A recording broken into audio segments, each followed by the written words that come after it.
Hello, everybody, and welcome to the second in a series of webinars by digitalfirst.com for the Accountech.Live Expo, opening this November 13th and 14th in sunny Melbourne. My name is Sholto McPherson. I'm editor of digitalfirst.com and head of content for Accountech.Live. Thank you so much for spending your lunch hour, eating your carbonara at your desk, listening into this webinar. I promise it will be a perfect digestif. Today, we're going to have a quick chat with another of the presenters from the Accountech.Live Expo on a topic that is extremely popular, judging by the 100+ people who signed up for this webinar. Every business needs software to run. Some days, I think I have more apps than I know what to do with. Regardless of your occupation, you need to know a little bit about picking apps that help you get your job done faster, or to manage your staff, or post your newsletter, or design the graphics for your newsletter, and so on and so on. Today, we have a chartered accountant from Melbourne, Katie Bryan from Propeller Advisory, who's going to share her tips for picking apps for her firm. Katie is appearing on a panel at the Accountech.Live Expo on Wednesday, 14th November at 3:50 p.m. with Anita de Incarnação from Bookstar and Paul Meissner of 5 Ways Group moderating. And Anita's panel is one of 130 seminars, roundtables, and tech talks across 2 days at Accountech.Live. Ladies and gentlemen, please welcome Katie Bryan. So let me just quickly unmute her from this. Put on here and bring her up. Katie, there you are. Allow to talk. Promote the panelist. Katie, can you hear me?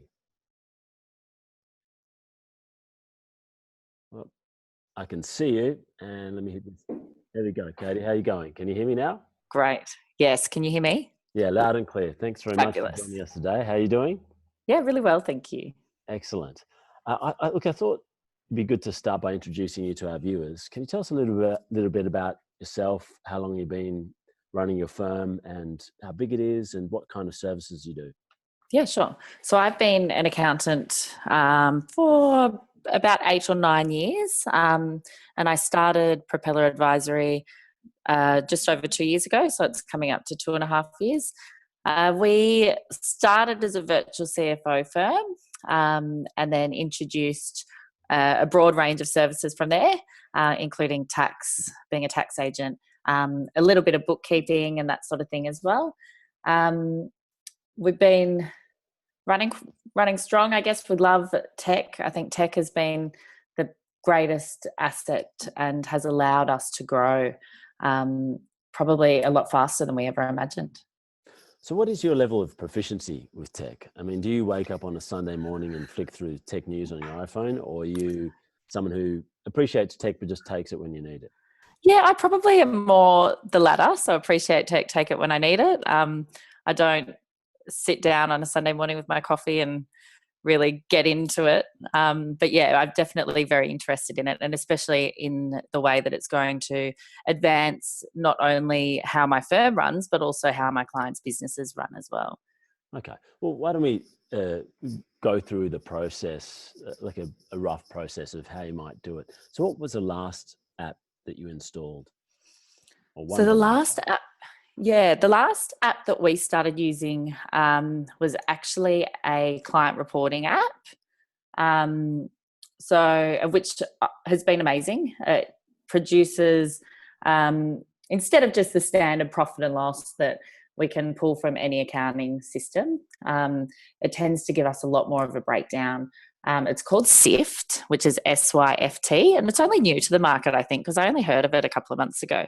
And we kind of tried it out and loved it.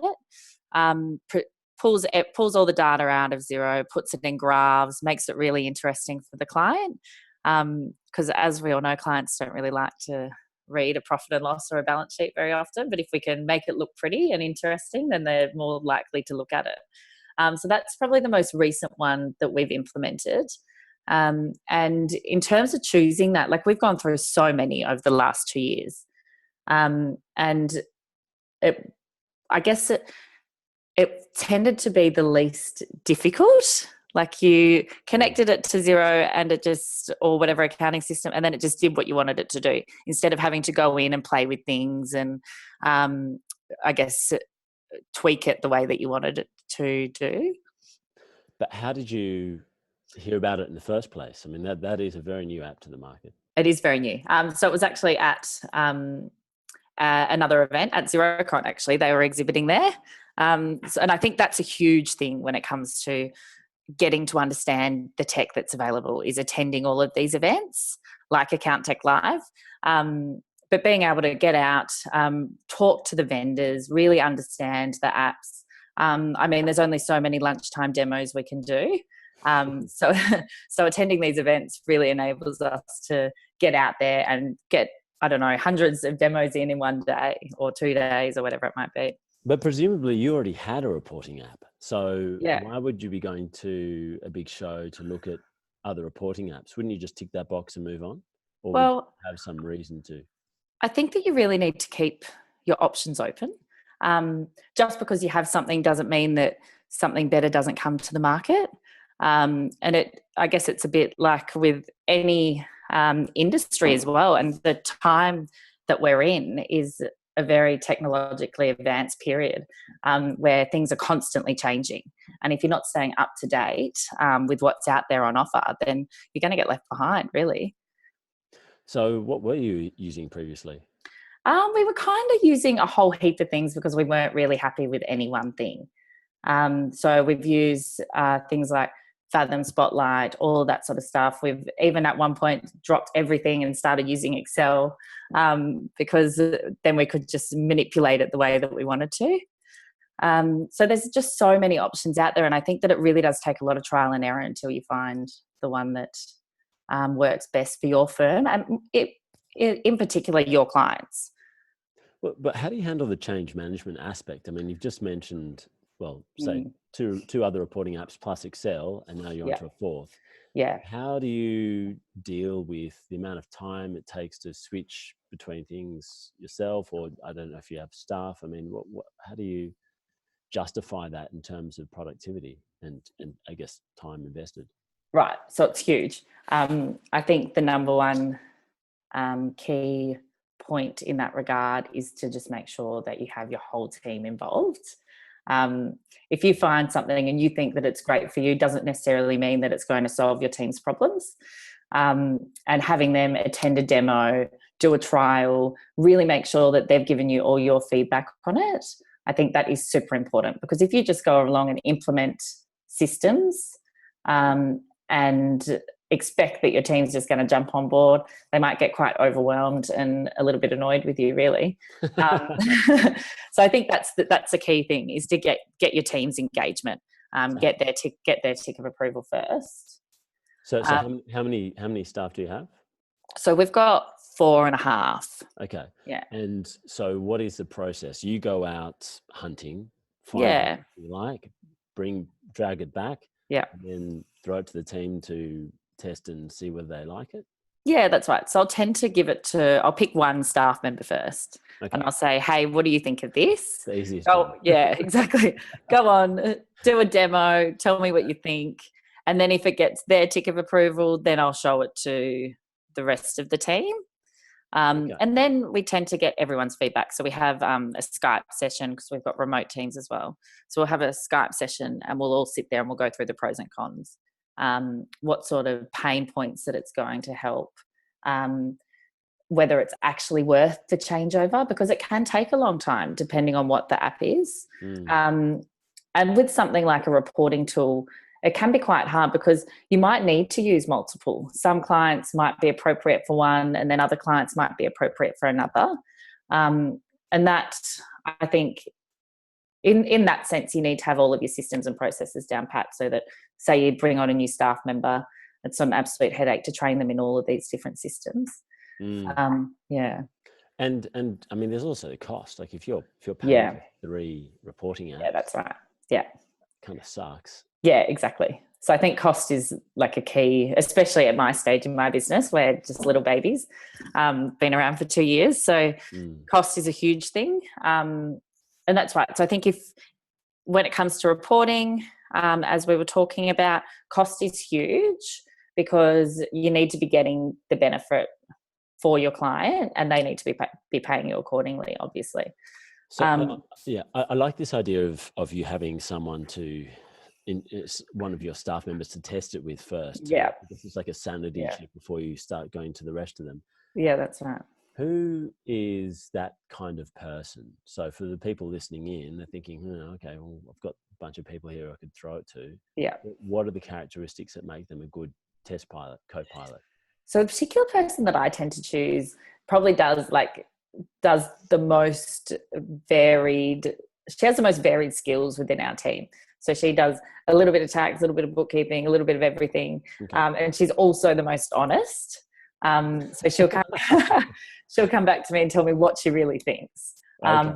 Yeah. Whereas some of them, I mean, like I'm the boss, so they might just come back and say, oh yeah, we love it because I love it. Right. Whereas I know she won't do that, which is good. Yeah. Kind of like neither Roman thumb up, thumb down. Yeah, that's exactly right. Yeah. Okay. And in terms of how frequently you're reviewing your app stack, how often do you have any set agenda for this, or is it a bit ad hoc? It is a little bit ad hoc. I mean, I think we try to attend some sort of event every 6 months that will get us exposed to the market and what is available, because I do think that things get released that quickly and change that quickly.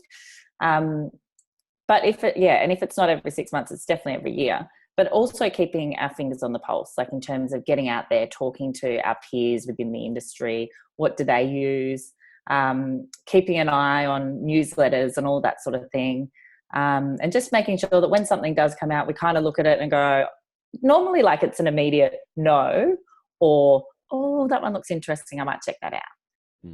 Yeah. Okay. And because I mean that may feel like quite a high frequency to people listening. Yeah. Given that it's every 6 months. That's right. I mean, how many apps would you be using at the moment? We've probably got close to 10, I think, maybe more than that. Yeah. That's quite a few. Whenever I try and count how many apps I have in my business, it's normally the number that I think of plus half again. Yeah, that's exactly right. Yeah, you're probably right. Yeah. And because there is one there's at least one for every area. And I think when choosing an app, you really need to be focusing on, is this going to make me more efficient? What sort of value is this going to add to my firm? I think the key ones are obviously like internal communication, external communication, practice management, workflow management, all of those sorts of things. That client onboarding, like that's a huge one. How can you make your client onboarding process faster and easier, not only for you, but also for the client? Yeah. So are you focusing on one particular area? Because I know I've got a weakness as for marketing apps. You can never seem to pick one frigging marketing app. I hate to think how many I've got. Yeah. But do you have a line of business? Are you just looking at the compliance onboarding side of things? Is that what you focus on? Do you think like that? I think like my weakness would be workflow management more than anything. Like it's weird, but I just want visibility of all things at all times. Yeah. And so that's probably the one that I do the most research in and really keep an eye out for. Okay. When it comes to like internal processes, something that I really need to get better at is marketing, and the marketing options that are out there for me.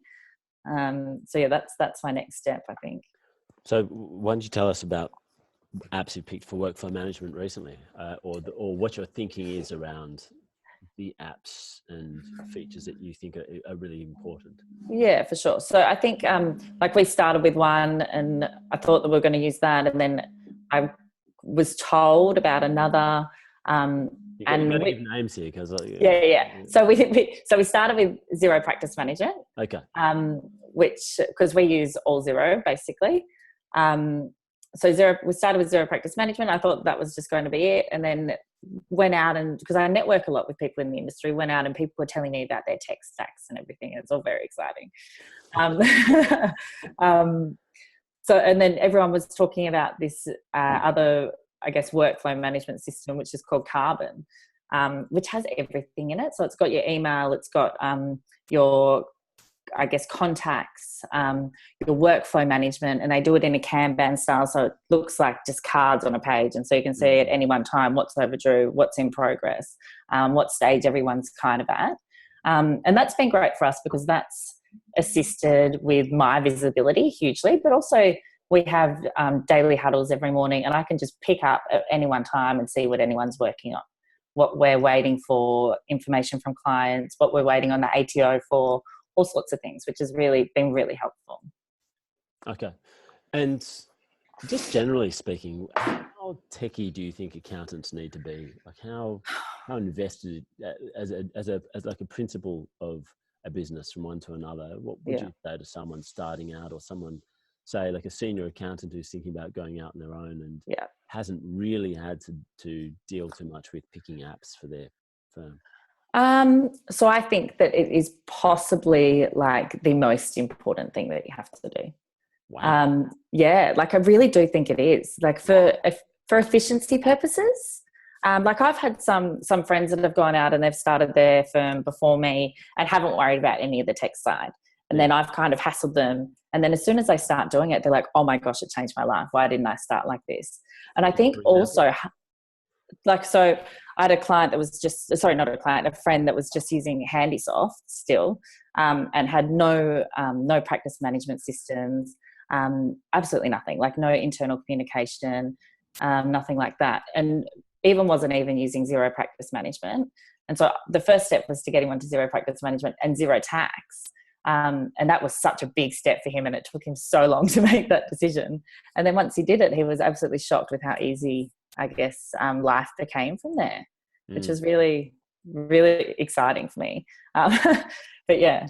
So I think but I think the most important thing is to have technology in the front of your mind from the beginning of starting a firm, because trying to implement these things like down the track is so much harder. I think starting to build a practice management system when you're already 5 years in and have 300 clients or 500 clients or 1,000 clients or whatever, it's so much more harder to get it up and running the way that you want it to, and also to get your team buy-in. If you hire your first staff member and you've already got this huge tech savvy firm, number one, they want to work with you, and number two, it's a lot easier to introduce them to those systems from the beginning. I'm just interested. I mean, I was not expecting you to hear you say you think it's the most important thing in your firm. That was I would have thought most accountants would place, say, skill at compliance or. Well, absolutely, yeah. But I think that right now clients want us to be tech savvy, and clients want us to be so knowledgeable about what's out there to make their businesses more efficient. And it's not just about compliance advice and things like that anymore. Like, they really want to know, what point of sale system should I be using? What inventory system should I be using that's going to make their life a lot easier? Like, do I still need to come in and bring your shoebox of receipts, or is there an app that I can use for that? So I think they seem to be the key issues that my clients really come to me with. So I do think that that's part of skill. Well, so I mean, up till now, we've just been talking about how you pick apps for your firm. How much help do you give your clients in picking apps for their businesses? Heaps. So in a first meeting with a client, that's the first question that I ask them. Number one, like, what's your accounting system? Number two, what are you doing about your payables? How are you doing your point of sale? What's your e-commerce platform? Do you have everything talking to each other? How are you managing your inventory? All of that sort of stuff. Like, they're the top 10 questions that I have in my list of things to ask clients on a first session. And you've got solid answers for each of those categories in terms of apps. Yeah. So I think that, like, we're still working on this. I think that it's really important to kind of pick one for each category that your clients might possibly need and become an expert in that. So, like, that's 10 apps already, plus your own apps. Yeah, that's right. So it's huge. People listening in is just thinking, bloody hell, I'm trying to keep up with the ATO updates. Now you've got to tell me. That's exactly right. Yeah, that's exactly right. But you think it's that important to your business? I think it is. Yeah, I think with clients this day and age, especially like younger clients that really want to be running, like, they're really tech savvy themselves within their own personal life and things like that, and they really want their business to be run in the same way. They want things to be as efficient as possible. Yeah, but I mean, it's so hard to keep things narrow, though, isn't it? I mean, you're talking about workflow management. I've Oh, been it's really hard. doing some work on that in my business, getting into project management, capacity management, Gantt charts, Kanban boards, and you see that even with professional services. You've got Rike, you've got MavenLink, you've got all these other ones which sit adjacent to accounting, and you can have the specialized ones like Carbon. So how do you deal with that? You mentioned you got 10 categories there that you talk to each client about. They're all in, I don't know if you specialize by industry to cut it down, but there's, I mean, even just on the receipt processing now, you've got quite a large number, Lightspeed coming back into market. And, sorry, Lightyear, I should say. And Receipt Bank, of course, and so on. So, I mean, how do you find that line between not going crazy with app overload and also picking the right app for your client? Is this all internal, or do you have the phone a friend? Please At the moment, it's mainly internal. I think definitely at the beginning when I had a bit more time, I did a lot of research. And now I get my staff on board to do research. So if I get an email about a webinar about, just say it's an inventory management system that I've never used before, I'll get a staff member on that works with some of my clients that do stock inventory and say, hey, can you attend this for me? Send me back notes, and I'll get full notes on how the system works in comparison to ones that we currently use. Okay, that's interesting. So it sounds like you're almost splitting your staff into specializations. Yeah, that's right. Yeah. Okay. So what are the specializations? You mentioned inventory is one. Yeah, so I think like e-commerce is one, for example. I've got hospitality as another, professional services is another one. And that just enables us to have a particular staff member that is 100% across the apps for that industry. Because I think it's way too hard to have the whole team across every single app for every single industry. I mean, I like to be across because it's a secret little passion of mine. But so that tends to be an easier way to deal with it. I think as well with the client side, it is quite hard to get a favorite and then let go of it. You still need to be aware, but I find it quite hard. Like for Receipt Bank, for example, I find it quite hard to then look at another option because I've been using them since the beginning. But I still need to keep myself aware and still am trialing others. It's just more, some of the apps can be a lot more sticky and a lot more harder to transfer your clients across to new ones.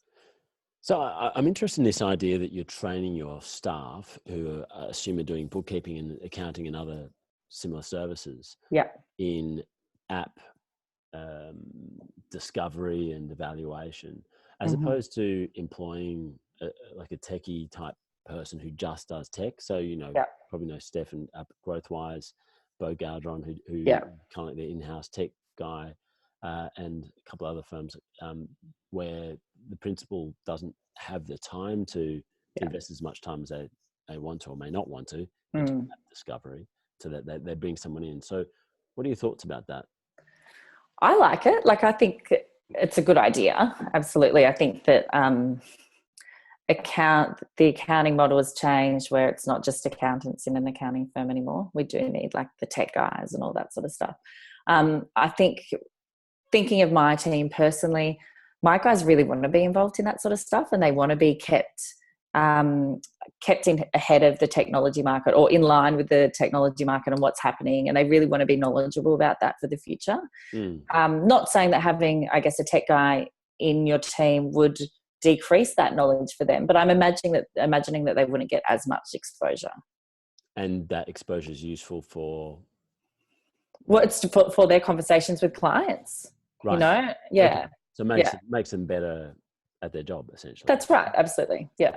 Okay. Yeah. Yeah. It's an interesting one, because you then have to factor the cost, right? You've got people who would otherwise be doing accounting and bookkeeping, doing on webinars about e-commerce apps, not even ones that they're using, but ones that they may use in the future, not use. Yeah. So exactly. How do you factor that into the overheads of the business? Yeah. So I factor that into what we would normally have as our training cost anyway. So apart from just our normal training, we factor that into as part of our training that we give to our staff anyway. Right. Okay. And so you just have a larger training budget than other firms would you say? Yeah, I'm not really too sure, but probably, yeah. Well, I would imagine that most training budgets are more allocated to the typical. That's right. Compliance things. Yeah. Okay. Well, we've only got a couple of minutes left, so why don't you just tell us a little about some other cool apps that you've already said you're secretly passionate about this thing. What apps are you most impressed by at the moment? Yeah, well, there's quite a few. There's one that's a new one, which I actually got from GrowthWise. Okay. I saw one of Steph's sessions at an event, I don't know, a few months ago, and she mentioned the daily huddles, and they use an app called Gel, which syncs into Slack, which is perfect. And it actually just asks your team, how are you feeling today? What did you get done yesterday? What are you working on today? And what challenges are standing in your way? And for me, that covers everything. And so if I've got client meetings one morning and we can't actually do our daily stand-up, then I've got full visibility over what the staff are working on, whether they need any help with anything. My favourite part of that actually is it has the ability to do a one-on-one, and they basically rate how they're feeling. So out of 10, they say either a 1 or a 10, and hopefully it's a 9. And basically, where do they need my help? How are things going? That sort of thing, which I think is fantastic. It gets some real honest feedback because it's not me sitting in front of them saying, "Hey, how are you?" That's awesome. I'm speaking to another firm that's using an app called Everperform that's from Melbourne. Have you heard of those? No, I haven't. I'm going to write that down. It does essentially the same thing. And what they did, that they're using Reckon APS, and they drew out the some kind of reporting that showed how many tasks each person had completed, and looked at their completion rate and mapped it over their happiness rate. So it's like their rating. You give the same thing, like a number system, and they could actually track that when people were having a crappy day and feeling frustrated or whatever, their productivity would drop, like the lines. Yeah, right. How interesting. I love that. Yeah, it's really cool, huh? I'm cool. not quite sure how they did the productivity side, but very cool. I think it was ROI on investing in your people. That was their point. Actually, awesome. On the expo about that. Yeah, great, perfect. There was another one that I was introduced to some time ago, and the reason why I haven't implemented it yet was because when I looked at it, it wasn't syncing with Xero, and I really wanted it to. Yeah. And that was called Client Heartbeat. Okay. And so that would actually send your clients basically a few lights, I think it was. So it was green, orange, red. Okay. And do you like us? How are you feeling? And then give us a testimonial. And it was actually a really cool system. I need to look at it again, but that for me was really cool on the other side, on the client side. So like a replacement for Net Promoter Score. That's right. Yeah. That's a great idea. Yeah. Fantastic. All right. Well, Katie, let's leave it there. We don't want to give too much away for your excellent panel, which is you're going to be doing with Anita de Encarnação, and Paul Meissner from Five Ways Group is going to be moderating that. And I'm sure he'll be chipping in a bit of as a panelist as well. Look, thank you everyone for tuning in. Coming up on the half hour. I know you got to jack back into the network, but don't worry, you can hear all the details of Katie's panel. It's on Wednesday, 14th of November. So she's on the second of the 2 days of Accountech.Live at 3:50 p.m. And the panel is called How to Evaluate Tech Effectively for Your Firm, Brackets, and Clients. Katie, thank you so much for your time. Thanks so much. And just a reminder that it's completely free to attend Accountech.Live. If you register before November 12, it's $60 afterwards. And you can build your own agenda, come for 1 hour, come for 1 hour, 5 hours. You can walk around the floor and meet lots of apps, as Katie and I have just talked about today. Sorry, second goodbye. This is one for real. Thanks, Katie. See you later. Bye. See you at the show. Bye.